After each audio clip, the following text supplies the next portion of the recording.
Shango's tale. Elimpes people accorded Turosi's son with native intelligence. He was possessed with bits of 400 deities. He himself was half god. Sango was Elimpes' son. He was the greatest king to grace his bosom on an ancient throne. The wind at his beck, lightning at his call. His words finely lined with fire, and Edunara was the gift of his fury. Sango was half deity. Elimpes' son bedded Yemaya's 3 princesses, a legitimate first, Oba, a legitimate second, Oshun, an acquainted third, Oya.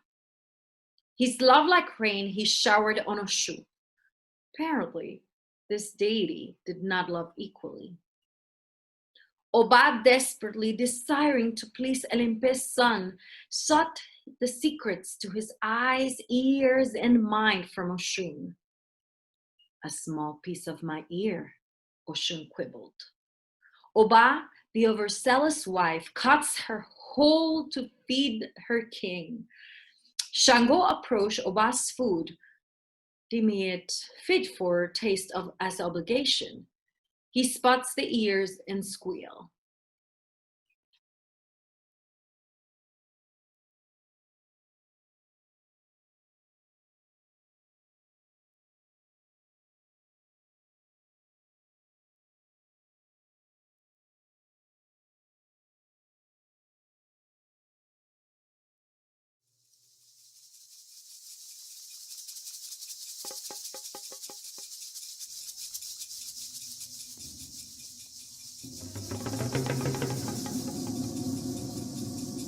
Sango,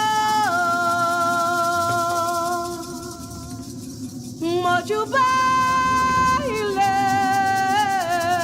Sango, oniwalo. Eri jaja, orisha oko erumole. Sango.